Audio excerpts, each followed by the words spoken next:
दोस्तों, हकीकत के पन्नों से आज मैं प्रीति एक बार फिर आपका स्वागत कर रही हूँ। और आज मेरे साथ बहुत ही अद्भुत व्यक्तित्व इंदौर ही नहीं, देश की जानी मानी हस्ती स्वप्निल कोठारी जी हैं, जो वर्तमान में मध्य प्रदेश कांग्रेस कमेटी के वाइस प्रेसिडेंट हैं और रेनेसां यूनिवर्सिटी के चांसलर हैं। सर, आपका बहुत बहुत स्वागत है चैनल पे। और आज मैं आपके जीवन के कुछ अनछुए पहलू जानना चाहती हूँ, जो बचपन से आज तक आपके लिए प्रेरणा स्रोत भी रहे हैं और यादगार पल भी रहे हैं आपके जीवन के। तो ये यात्रा कहाँ से शुरू हुई सर? मैं चार्टर्ड अकाउंटेंट हूँ, लेकिन उससे पहले मैंने नाहटा प्रोफेशनल एकेडमी इंदौर से चार्टर्ड अकाउंटेंसी की पढ़ाई करी है। मैं सत्य साई विद्या विहार का विद्यार्थी रहा हूँ और स्कूल से निकलने के बाद मैंने सीए करना शुरू किया। मेरे पिताजी के कहने पर मैंने चार्टर्ड अकाउंटेंसी कोर्स शुरू किया और सीए करने के दौरान मैं काफ़ी बार 3-4 बार फेल हुआ, हताश भी हुआ, थोड़ा निराश भी हुआ, लेकिन फिर जैसे तैसे मेरी चार्टर्ड अकाउंटेंसी हो गई। और फिर सीए करने के बाद इनफैक्ट मेरे सीए फाइनल के रिज़ल्ट के पहले ही मैंने नाहटा प्रोफेशनल एकेडमी में बतौर टीचर अपना करियर शुरू किया। और इस बात पर मुझे गर्व है कि मैंने अपना करियर एज ए शिक्षक शुरू करा और मैं आज भी जब समय मिलता है तो बच्चों को पढ़ाता हूँ। वहाँ से पढ़ाना शुरू किया, चार्टर्ड अकाउंटेंसी के 3-4 हज़ार विद्यार्थियों को पढ़ाया। फिर renaissance college of commerce and management शुरू किया, फिर इंदौर इंदिरा बिजनेस स्कूल शुरू किया। फिर लगातार हम कॉलेजेस खोलते रहे। फिर 2017 के एंड में हमने रेनेसां यूनिवर्सिटी की शुरुआत करी और उसके बाद फिर 2018-19 में मैंने राजनीति में प्रवेश किया। तो अब कोशिश कर रहा हूँ मेहनत करके सारी ही भूमिकाओं को ईमानदारी से निभाने की। सर, हमने ऐसा सुना है कि आप ये चाहते हैं कि हम क्या सीख रहे हैं हमें वो सिखाना है। एक शिक्षक के तौर पे आपका जो उद्देश्य रहा है जीवन का वो यही रहा है। तो क्या कमियाँ आज के युवा में आप देख रहे हैं जो चाहते हैं आपकी वो पूरी तरह से दूर हो और उसकी फुलफिलमेंट हम कर सकें? देखिए, ये जो नई पीढ़ी है और पुरानी पीढ़ी, वैसे तो कभी भी किसी दो पीढ़ियों का आपस में कंपैरिजन करना नहीं चाहिए, तुलना नहीं करनी चाहिए। लेकिन फिर भी अगर आप कमियां पूछ रही हैं नई पीढ़ी की, उनमें बहुत सारी काबिलियत भी है, लेकिन कमियां अगर पूछ रही हैं तो थोड़ा सा उनका व्यवहार जो है और जिम्मेदारी से पूर्ण होना चाहिए। सेंस ऑफ कमिटमेंट जिसे हम कहते हैं, प्रतिबद्धता जिसे हम कहते हैं, कटिबद्धता जिसे हम कहते हैं, जिम्मेदारी का भाव जिसे हम कहते हैं, वो अगर नई पीढ़ी और बढ़ा लेगी तो वो बहुत अद्भुत नतीजे देगी। क्योंकि नई पीढ़ी, मैं अगर मेरी पीढ़ी से कंपेयर करूं तो बहुत ज़्यादा अवेयर है, उनके पास हमसे ज़्यादा इन्फॉर्मेशन का एक्सेस है, हमसे ज़्यादा टेक्नोलॉजी का एक्सेस है। सिर्फ कमिटमेंट के भाव को और मजबूत कर लेंगे, सिर्फ प्रतिबद्धता, संकल्प को अगर और ताकतवर कर लेंगे तो नई पीढ़ी बहुत कमाल का काम कर सकती है। तो हमारा प्रयास होता है शिक्षा के दौरान कि हम विद्यार्थियों को ऐसे प्रोजेक्ट्स दें, ऐसे अनुभव दें, ऐसे लोगों से मिलवाएं जिससे उनका संकल्प जो है वो ताकतवर हो, कमिटमेंट जो है वो बढ़े। अब बच्चों की भी गलती नहीं, इस उम्र में डिस्ट्रैक्शन भी बहुत होते हैं और अब आजकल सोशल मीडिया है तो बहुत ज़्यादा डिस्ट्रैक्शन है, उनकी भी बेचारों की गलती नहीं है। लेकिन फिर भी इस डिस्ट्रैक्शन भरे माहौल में जहाँ बहुत सारी चीज़ें उन्हें अपनी ओर खींचती है, अगर एक ठीक ठाक शिक्षक मिल जाए, ठीक ठाक इंस्टीट्यूशन मिल जाए, अच्छा वातावरण मिल जाए, कुछ ठीक ठाक दोस्त मिल जाए, तो एक युवा अपना भविष्य बहुत अच्छे से बना सकता है। सर, आपने बताया कि फेलियर का सामना आपको भी करना पड़ा जब सीए में थे आप। जी। तो क्या मन में चल रहा था सर उस वक्त, कोई और भी प्रोफेशन था जो आप करना चाहते थे कंटिन्यू, या सीए को लेके क्यों बार बार असफलताओं का सामना आपको? मैं सीए फाइनल में एक बार जब फेल हुआ तो मुझे 200 नंबर चाहिए थे पास होने के लिए। हाँ। 194 नंबर आए और उससे अगली बार मैंने फिर मेहनत करके दिया तो फिर 200 नंबर चाहिए थे, 196 नंबर आए। 194 पे एक बार फेल हुआ, 196 पे एक बार फेल हुआ, तो तब मैं बहुत ज़्यादा निराश हुआ। लेकिन मैंने मेरी माँ की बात मानी। मेरी माँ ने कहा कि सामने जो गणेश भगवान का मंदिर है वहाँ जाया करो रोज़। तो मुझे लगा कि ठीक है, माँ कह रही है तो मुझे करना चाहिए, तो मैंने वो शुरू किया। फिर से मेहनत करी और मेहनत करने से फिर मैं पास हुआ। लेकिन कभी भी मेरे मन में कोई और विचार नहीं आया और इसका कारण मेरे पिताजी थे, क्योंकि उनका ये कहना था कि अगर आपने सोच लिया है कि आपको सीए करना है तो आपको मन में दूसरा विकल्प रखना ही नहीं चाहिए। विकल्प रखने मात्र से आपका संकल्प जो है वो कमज़ोर हो जाएगा। यदि उस वक्त मैं सोच लेता कि मैं एमबीए करूंगा या कंपनी सेक्रेटरी करूंगा, सीए नहीं हुआ तो ये कर लूँगा, जैसे ही ये विकल्प रखा, जैसे ही बैकअप प्लान रखा, आपके मूल मकसद, मूल लक्ष्य की और जो आपके कदम हैं वो थोड़े से डगमगाने लगते हैं। तो कभी भी कोई बैकअप प्लान नहीं रहा सीए के दौरान। ये तो बहुत अच्छी बात की जब जी। मैंने कई सारे लोगों को सुना है, लोगों का कहना होता है बैकअप प्लान भी आपका तैयार होना चाहिए, लेकिन मैं आज आपसे सुन रही हूँ कि बैकअप प्लान नहीं रखा आपने। तो ये जो सक्सेस और फिर वो जो सर मध्य प्रदेश में सबसे हाईएस्ट मार्क्स लाने का जो रहा आपका रिकॉर्ड, वो कैसे बन गया सर? वो उस दौर तक का सबसे हाईएस्ट मार्क्स था। मैं इनकम टैक्स में मुझे बहुत अच्छे नंबर आए थे और उस वक्त का हाईएस्ट था। उसके बाद तो मेरे बाद बहुत सारे लोगों ने वो रिकॉर्ड तोड़ा सर और अच्छे नंबर लाए, लेकिन जब मैंने दिया तब तक क्या वो हाईएस्ट मार्क्स थे। आई थिंक उसके बाद आनंद मुंदड़ा ने वो रिकॉर्ड तोड़ दिया था मेरे बाद। वो मेरा ही जूनियर था। लेकिन जब मैंने दिया तो मुझे रफली तो याद नहीं है, पर 60 में कुछ मुझे डायरेक्ट टैक्स में फाइनल में नंबर आए थे। आई थिंक 60 से 65 के बीच में कुछ था, पर वो उस वक्त तक का हाईएस्ट स्कोर था। जी, वो भी बहुत अच्छा एक्सपीरियंस रहा सर आपके लिए। हाँ, वो बड़े गर्व की बात, मुझे आज भी प्राउड होता है उस बात पर। सर बतौर लाइफ कोच जब आपने शुरुआत की, जब आपके पास कुछ प्रॉब्लम्स लोगों की आई होंगी, आपको लगा हो कि नहीं इन्हें सॉल्यूशन सही दिशा में मिलना चाहिए, जी, तो किस तरह की समस्याएं आपके सामने आई लोगों के, जिन्हें सुलझाने के लिए आपने एक लाइफ कोच की भूमिका भी निभाई? देखिए, व्यक्ति जब भी किसी शिक्षक के पास जाता है या गुरु के पास जाता है या मेंटर के पास जाता है या लाइफ कोच के पास जाता है, तो वह क्लैरिटी चाहता है, स्पष्टता चाहता है। कन्फ्यूजन जब व्यक्ति को होता है तो उसे निर्णय लेने में दिक्कत होती है, और स्पष्टता जब होती है व्यक्ति को तो उसको निर्णय लेने में आसानी होती है। निर्णय आप जानकारी और अनुभव के आधार पर लेते हो, पर कई बार हमारे पास बहुत जानकारी, बहुत अनुभव होता है, कई बार हमारे पास कोई जानकारी और कोई अनुभव नहीं होता है। दोनों ही स्थिति में कन्फ्यूजन होता है। तो ऐसे में एक टीचर, शिक्षक, गुरु, मेंटर, लाइफ कोच जो है स्पष्टता दे सकता है, क्लैरिटी दे सकता है, उससे बहुत मदद लोगों को मिल सकती है, बहुत मदद मिल सकती है। मैं हमेशा एक उदाहरण देता हूँ कि हमारी ही कॉलेज में एक लड़की पढ़ती थी, वो और उसकी माँ दोनों मिलने आई। लड़की ने कहा कि भाई मुझे समस्या ये है कि माँ मुझसे कम प्यार करती है, मेरी छोटी बहन से ज़्यादा प्यार करती है, अब इसका समाधान बताइए। तो मैंने तुरंत ही कहा कि माँ तुम्हारी छोटी बहन से ज़्यादा प्यार करती है और तुमसे कम प्यार करती है, ऐसा नहीं है। तुम अपनी छोटी बहन से कम प्यार करती हो।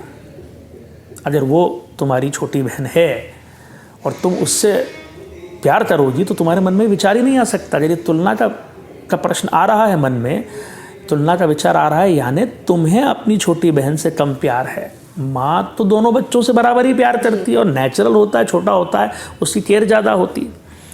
उसने सुना और वो 10 मिनट में कन्विंस हो गई इस बात से, क्योंकि बिल्कुल ये सही बात थी। तो इस तरह हम मदद कर सकते हैं हमारी नई पीढ़ी की, उन्हें स्पष्टता देकर। बिल्कुल सही बात की। और वो यात्रा बड़ी अद्भुत रही लाइफ कोच वाली। हमने काफ़ी सीजन्स किए, उसके बाद फिर हम नया सीज़न बना रहे हैं, तो वो काफ़ी अच्छी यात्रा रही। बहुत ही अच्छा किस्सा सुनाया सर आपने। आज भी मैं इस तरीके की प्रॉब्लम्स देखती हूँ पेरेंट्स से। बच्चे कहते हैं कि हमें हमारे पेरेंट्स कम प्यार करते हैं। एक बात और ये जो देखने में आ रही है सर, आज का जो यंगस्टर है वो कंफ्यूज भी बहुत हो जाता है सोशल मीडिया को लेके भी, क्या करना है क्या नहीं करना है। एक प्रोफेशन के साथ कई प्रोफेशन में पार्टिसिपेट भी कर लेते हैं। निराशा भी बहुत जल्दी उन्हें मिलने लगती है, मतलब खुद में निराश होने लगते हैं। तो निराशा को वो कैसे दूर करें, पॉजिटिविटी कैसे खुद में रख सके ताकि वो आगे बढ़ सके? देखिए, बच्चे क्या, बड़ी उम्र का व्यक्ति भी कंफ्यूज हो सकता है, कोई भी कंफ्यूज हो सकता है। कंफ्यूज होना तो एक स्वाभाविक प्रक्रिया है। नई पीढ़ी को इसलिए प्रॉब्लम होती है, बच्चों को इसलिए प्रॉब्लम होती है, वो अपने आप को ढंग से समझ नहीं पाते हैं और दुनिया को ढंग से समझ नहीं पाते हैं। व्यक्ति अगर अपने आप को ठीक से समझ ले और दुनिया को ठीक से समझ ले तो उसकी 80% मुश्किलें आसान हो सकती हैं। आपको क्या पसंद है, आपका पैशन क्या है, आपका जुनून क्या है, आपका फैसिनेशन क्या है, ये अलग अलग चीज़ें हैं। तो करियर के लिए हम कहते हैं कि आपका जो पैशन हो वही आपका करियर होना चाहिए। अब प्रश्न है कि पैशन को पहचाना कैसे जाए? रुझान तो कहीं भी हो सकता है, पसंद तो कोई भी चीज़ हो सकती है, पर हर रुझान, हर पसंद जो है वो आपका जुनून नहीं है ना। बिल्कुल सही। जुनून तो वो है जो रात में 2:30-3 बजे भी आपको अगर करने को कह दिया जाए। अगर आपको गिटार बजाने का जुनून है तो रात में भी आपको उठ के कह दिया जाए और आप गिटार बजाओ तो उतने ही आनंदित और आह्लादित हो जाए आप गिटार बजाने से। तो वो जुनून है जो 10 साल पहले भी था, जो आज भी है, 10 साल बाद भी रहेगा। जुनून वो है जिसे करने में आपको कभी थकान महसूस नहीं होती। जुनून वो है जो हर बार आपको आनंदित करता है, आह्लादित करता है। राइट? व्यक्ति खुद को समझ ले, दुनिया में को समझ ले तो कंफ्यूज होने से बच सकता है। लेकिन ये एक प्रक्रिया है, ये इतनी आसानी से भी नहीं होती, इसमें समय लगता है, कई बार तो वर्ष लगते हैं, बहुत सारे अनुभव लगते हैं, तब जाके आदमी थोड़ा बहुत समझदार हो पाता है। बिल्कुल सही बात की सर। कुछ मोमेंट ऐसे आए होंगे सर जब बहुत ज़्यादा निराश भी लोग आपसे मिले होंगे, रास्ता समझ नहीं आ रहा होगा। ऐसा नहीं है कि यंगस्टर ही, कई बार ऐसे उम्र में भी एक उम्र होती है जब भी बहुत निराशा हाथ लगती है, जॉब से लेकर भी कई सारी चीज़ों को लेके। तो सर क्या सॉल्यूशन निकला और क्या प्रॉब्लम रही थी?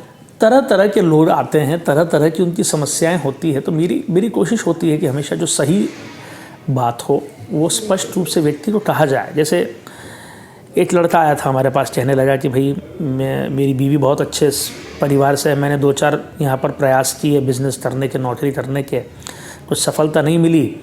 अब वो जयपुर की है और उसके माता पिता कह रहे हैं कि तो आप जयपुर आ जाओ, तो यहाँ हम आपका कुछ बिज़नेस सेटल कर देते हैं। अब मेरे साथ प्रॉब्लम ये है, वो कहने लगा कि मेरे माता पिता इंदौर के हैं, तो उनका मन नहीं है कि मैं यहाँ से जयपुर जाऊँ, और सास ससुर कह रहे हैं कि मैं जयपुर चले जाऊँ, तो मुझे बताइए क्या करना चाहिए।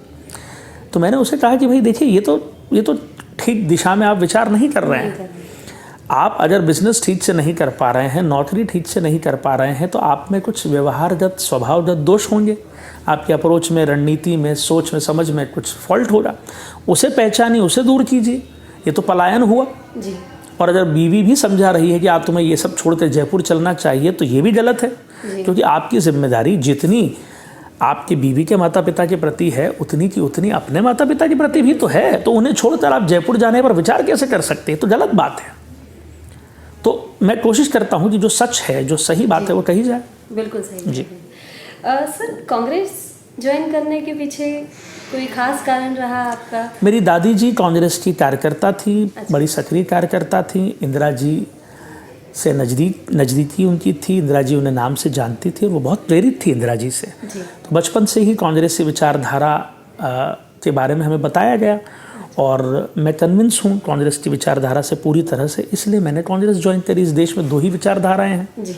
एक कांग्रेस की है और एक बीजेपी की है। तो मुझे कांग्रेस की विचारधारा ठीक लगी, तो मैंने कांग्रेस ज्वाइन करी। सर, क्या मतलब आपको विचारधारा में बहुत पसंद आया कि आपको ऐसा लगता है कि इस विचारधारा को मुझे आगे बढ़ाना चाहिए? देखिए, हमें को एग्जिस्ट करना तो सीखना होगा जी। हमें सह अस्तित्व तो सीखना होगा। तो विचारधारा अकोमोडेटिंग होनी चाहिए, उसमें सबको सम्मिलित करने का भाव होना चाहिए। तो इसीलिए मुझे ये विचारधारा ठीक लगती है। आज का जो दौर है बहुत कठिन है, जो समय चल रहा है, बीमारी से लेकर भी, और जो फाइनेंशियल कंडीशंस हैं लोगों के, और जॉब से रिलेटेड, एजुकेशन से रिलेटेड, इसमें आप क्या संदेश देना चाहेंगे यंगस्टर्स को, उनके पेरेंट्स को, और कैसे सरवाइव करना? सर, सबसे बड़ी बात हो गई कि आप सरवाइव कर जाओ, फिर आप जंग जीत लोगे, तो वो सरवाइव कैसे करें? देखिए, आपसे जानना चाह रही हूँ। ये मुश्किल दौर है जी। है ना? तो मुश्किल दौर को जो सरवाइव कर जाता है वो योद्धा बनता है। मैं आपको एक उदाहरण देता हूँ। दुबई के जो शेख हैं, शेख मोहम्मद, जो दुबई के रूलर हैं, उन्होंने अभी एक सभा में कहा, उनसे पूछा गया कि दुबई के लिए और नई पीढ़ी के लिए आपका क्या ड्रीम है? तो उन्होंने कहा, शेख मोहम्मद के शब्द हैं ये, कि मैं जो है, मेरे पिताजी जो थे वो ऊँट पे चलते थे और मैं मर्सिडीज़ में चला, मेरा बेटा जो है वो लैंड रोवर में चला। तो आप ही के जैसे किसी पत्रकार ने पूछा कि अब आपके पोते के लिए आपका क्या विचार है? तो उनका ये कहना था कि मैं चाहता हूँ कि मेरा पोता वापस से ऊँट पे चले। और उन्होंने से एक्सप्लेन किया कि देखिए, मुश्किल वक्त जो है वो ताकतवर आदमी पैदा करता है। ताकतवर आदमी मेहनत करता है और दुनिया और ज़िंदगी अपने लिए आसान कर लेता है। आसान वक्त पर जो पैदा होते हैं वो थोड़े से कमज़ोर लोग होते हैं और वो कमज़ोर लोग वापस से अपने लिए दुनिया मुश्किल बना लेते हैं।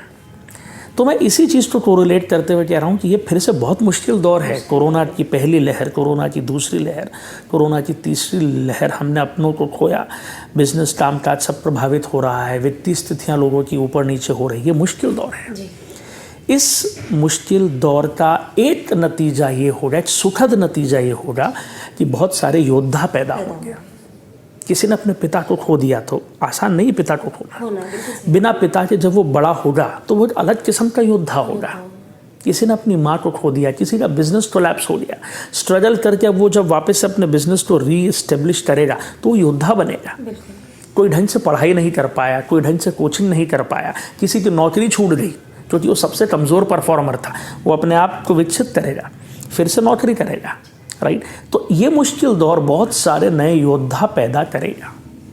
तो ये मैं समझता हूँ इसका सुखद एस्पेक्ट है। बहुत ही अच्छी बात कही आपने। ये जो मुश्किल दौर है ये कई योद्धा लाएगा आने वाले समय में। तो अगर आप भी योद्धा बनना चाहते हैं, और मुझे उम्मीद है कि सर की बात आपने सुनी होगी, तो सर की बात सुनिए, मुश्किल दौर से निकलने के लिए खुद में एक योद्धा को तैयार कीजिए, जुनून रखिए, और प्लान बी बिल्कुल भी मत रखिए। अगर आपको आगे बढ़ना है तो आपने जो सोच लिया है उस पर अडिग रहिए, आगे बढ़िए, खुश रहिए, स्वस्थ रहिए और देखते रहिए हकीकत के पन्नों से।